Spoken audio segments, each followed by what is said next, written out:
Hello students, welcome to the subject. आज हम करने जा रहे हैं 2023 के प्रीवियस ईयर के क्वेश्चन पेपर्स को solve. Give reasons for the following. Question कह रहा है danger signals installed at airports at the top of tall buildings are of red colour. कि एक तो सिग्नल्स जो हैं वो एयरपोर्ट्स पे लगाए जाते हैं, उसी के साथ साथ top of the tall building में रेड कलर के सिग्नल्स क्यों लगाए जाते हैं। पहला क्वेश्चन हमें ये पूछ रहा है। आपने ये चीज पढ़ी होगी जहां हमने स्कैटरिंग ऑफ लाइट पढ़ी हुई है, उस कॉन्सेप्ट में ह्यूमन आई के चैप्टर में हमने ये पढ़ा हुआ है। तो उसका सीधा सीधा एग्जाम्पल हमारे पास ये रहेगा कि रेड कलर, जब हमारे हमने स्पेक्ट्रम देखा हुआ है, हमने वहां पे डिस्पर्सन देखा हुआ है व्हाइट लाइट का 7 कलर में, तो उसमें 7 कलर डिवाइड होते, तो वहां पे हमने एक चीज ये पढ़ी हुई थी जब हमने स्कैटरिंग ऑफ लाइट का कॉन्सेप्ट पढ़ा हुआ था। तो रेड कलर जो है, रेड कलर सबसे कम स्कैटर होता है, सबसे कम फैलेगा, सबसे कम डेविएट होगा, मतलब अपनी जगह से बहुत कम फैलेगा। क्यों? इसका रीजन ये है कि इसकी क्या होती है वेवलेंथ, रेड कलर की वेवलेंथ, रेड कलर है हाई या लॉन्ग बोल सकते हैं, चलो लॉन्ग बोल देते हैं इसको, लॉन्ग वेवलेंथ, लॉन्गर वेवलेंथ। ठीक है,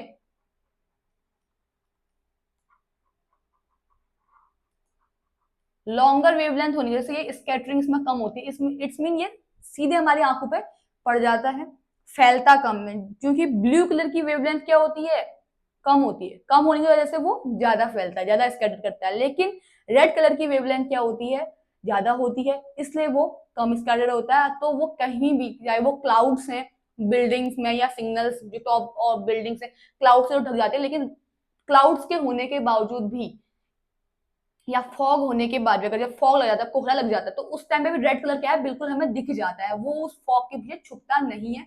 इसलिए डेंजर सिग्नल्स हमें हमेशा गवर्नमेंट या हम जब भी बनाते तो वो रेड कलर के ही बनते हैं, due to scattering of light का इसमें कॉन्सेप्ट लगा हुआ है, और रेड कलर की क्या होती है, वेवलेंथ सबसे ज्यादा होती है इसीलिए।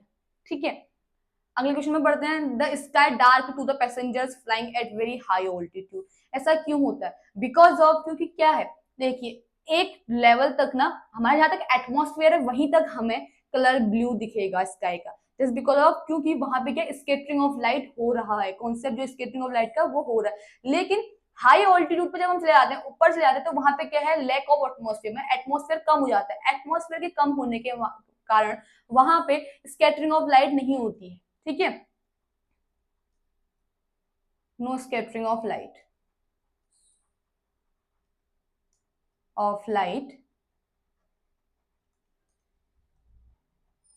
Due to lack of atmosphere.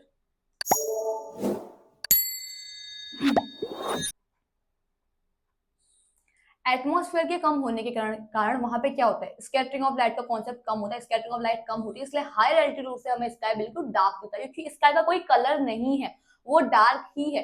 Because of scattering of light, नीले कलर के ज्यादा स्कैटर होने की वजह से ही हमें स्काई का दिखता है, ब्लू दिखता है। ठीक है, the path of beam of light passing through a colloidal solution is visible. कि पाथ ऑफ कोलाइडल सॉल्यूशन से अगर कोई चीज होती है तो हमें लाइट का पाथ क्यों विजिबल हो जाता है, और इस कॉन्सेप्ट को हम क्या बोलते हैं, फिनोमेनन को हम बोलते हैं टिंडल इफेक्ट।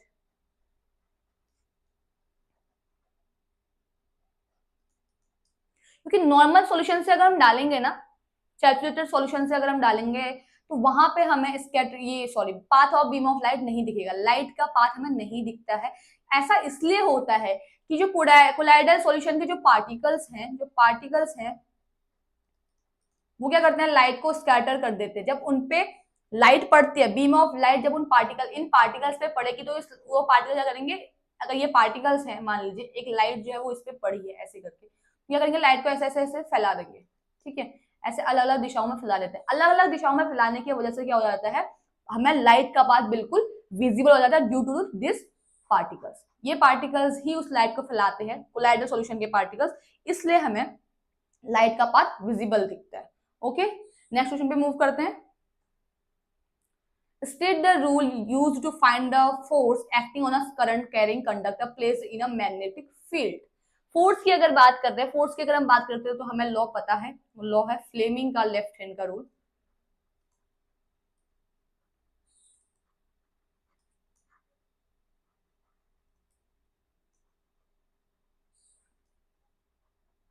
जो कुछ ऐसा सा है, अगर इसका हम एक रफ डायग्राम बनाने की कोशिश करें तो वो कुछ ऐसा दिखता है। ठीक है, आप ये कर लीजिए, आप लेफ्ट हैंड का ये बना लीजिए। अब जो ये वाला पोर्शन है आपका, अकॉर्डिंग टू फ्लेमिंग, जो आपका थंब है वो इंडिकेट करता है फोर्स को, ठीक है। थंब आपका इंडिकेट करेगा डायरेक्शन ऑफ फोर्स। आपकी जो ये लाइन है, फोर फिंगर जो लाइन है आपकी, ये इंडिकेट करती है आपकी मैग्नेटिक फील्ड लाइन को, जिनको हम बी से डिनोट करते हैं, ठीक है। और जो आपकी ये मिडिल फिंगर है, मिडिल फिंगर आपकी डिनोट करती है करंट को, सी, ठीक है। ये करंट को डिनोट करेगी, ये लाइन, ये फिंगर आपके मैग्नेटिक फील्ड को डिनोट करती है, और ये वाली आपकी ये करती है डायरेक्शन ऑफ फोर्स। तो फ्लेमिंग का लेफ्ट हैंड रूल ये बता रहा है कि जो हमारा थंब है वो फोर्स का डायरेक्शन को बताता है, जो हमारी फोर फिंगर है वो हमारी बताती है मैग्नेटिक फील्ड लाइंस को, और जो हमारी मिडिल फिंगर है वो करंट के डायरेक्शन को शो करती है। यही फ्लेमिंग का लेफ्ट हैंड का रूल है। आगे दूसरे में बढ़ते हैं। Given below are 3 diagram showing entry on an electron in a magnetic field. Identify the case in which the force will be maximum and minimum respectively. Give reason for. देखिए ये जो रूल है हम इसमें अप्लाई करेंगे, इन तीनों में apply करेंगे। तो तीनों कंडीशंस में अब हमें मैक्सिमम मिनिमम बताना है, हमें इंटरमीडिएट नहीं बताना है, यहाँ पे हमें मैक्सिमम और मिनिमम बताना है। तो हम मैक्सिमम और मिनिमम देखेंगे। तीनों में से दो चीजें ऐसी होंगी जिसमें एक मैक्सिमम होगा और एक मिनिमम होगा। देखिए अगर हम फ्लेमिंग का लेफ्ट हैंड का रूल यूज करते हैं, तो according to Fleming left hand rule, magnetic field line क्या है, ठीक है, और इलेक्ट्रॉन एक जो आपका फोर्स है, इलेक्ट्रॉन यहाँ पे ये क्या कर रहा है, फोर्स को शो करते हैं, ठीक है, फोर्स को शो कर रहा है यहाँ पे। तो एक दूसरे के परपेंडिकुलर है,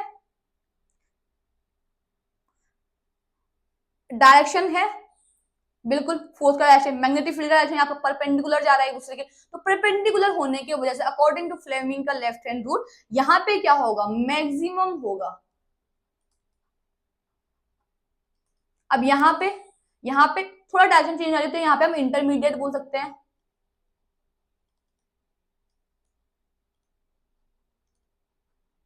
लेकिन देखिए यहाँ पे इसमें देखिए, इस वाले में जिस साइड आपका, जिस डायरेक्शन में मैग्नेटिक फील्ड लाइन जा रही, उसी डायरेक्शन में फोर्स भी जा रहा है along with the direction of magnetic field. तो इस केस में क्या होगा, सबसे मिनिमम होगा, ठीक है, सबसे मिनिमम होगा। क्योंकि ये जो आपका ये फ्लेमिंग के लेफ्ट हैंड रूल को नहीं शो करता है। फ्लेमिंग का लेफ्ट हैंड रूल तो बोलता है कि परपेंडिकुलर होता है, बट यहाँ तो अलोंग विद द लाइन जा रहा है, उसके साथ ही जा रहा है। तो इस केस में मिनिमम होगा, इस केस में इंटरमीडिएट होगा, और आपके फर्स्ट केस में क्या होगा, मैक्सिमम होगा, ठीक है। आगे बढ़ते हैं।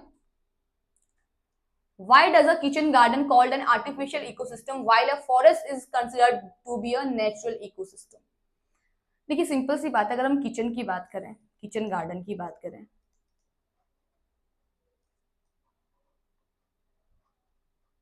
देख किचन गार्डन क्या, किचन गार्डन को हम बनाते हैं, आर्टिफिशियल कह रहे हैं ना। आर्टिफिशियल मीन्स क्या है, मैन मेड, मैन मेड, ये होता है मैन मेड। बट अगर फॉरेस्ट की बात करें, तो फॉरेस्ट तो मैन नहीं बनाते ना, फॉरेस्ट तो ऑलरेडी बने हुए। तो फॉरेस्ट की अगर हम बात करें, तो ये क्या है,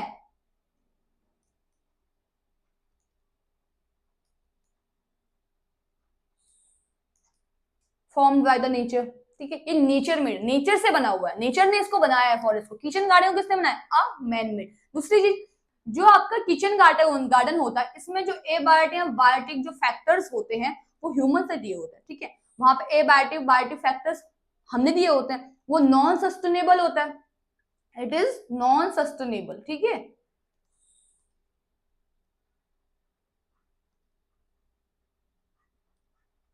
बट फॉरेस्ट की हम बात करते हैं, सेल्फ सस्टेनेबल होता है, ठीक है, ये सेल्फ सस्टेनेबल हो गया फॉरेस्ट।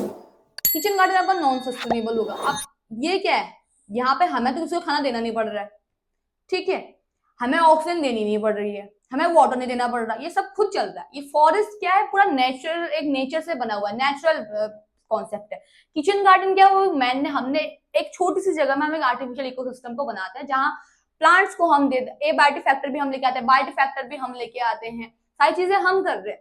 तो इसीलिए किचन गार्डन को आर्टिफिशियल इकोसिस्टम कहा जाता है, क्योंकि वहां पे ये है, वो एक मैन मेड इकोसिस्टम है। जबकि फॉरेस्ट क्या है, वो एक नेचुरल इकोसिस्टम है, वो सेल्फ सस्टेनेबल है, नेचर से बना हुआ है, ठीक है।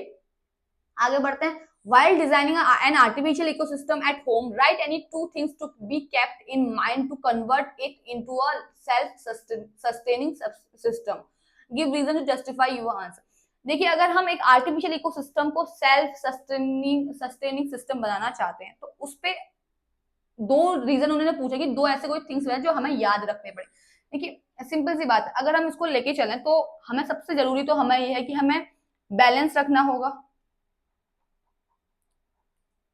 बिटवीन प्रोड्यूसर एंड कंज्यूमर, हमें खुद देने होते हैं।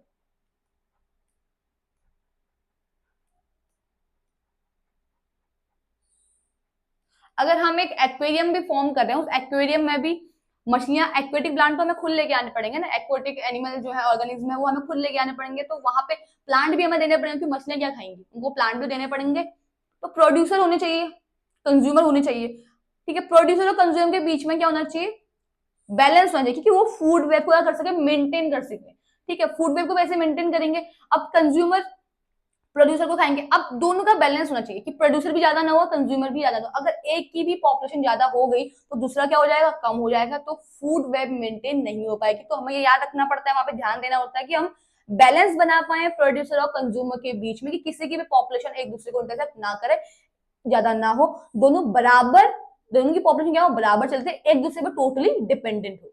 दूसरी चीज हम यहाँ पे देखेंगे, हमें डिकम्पोजर्स को लेके आना पड़ेगा। डिकम्पोजर्स क्या करते हैं, वेस्ट मैनेजमेंट का काम किसका है, डिकम्पोजर्स का। अगर प्रोड्यूसर और कंज्यूमर चल रहे, ठीक है, इनका बैलेंस है हमारे पास है, लेकिन हमारे पास कोई डिकम्पोजर नहीं है, तो ये जो वेस्ट निकलेगा वो डिकम्पोज होगा ही नहीं और वो इनको ही इन्फेक्ट कर देगा। तो वहां पे हमें डिकम्पोजर्स के लिए भी ध्यान देना पड़ता है, हमें डिकम्पोजर्स चाहिए होते हैं, ठीक है।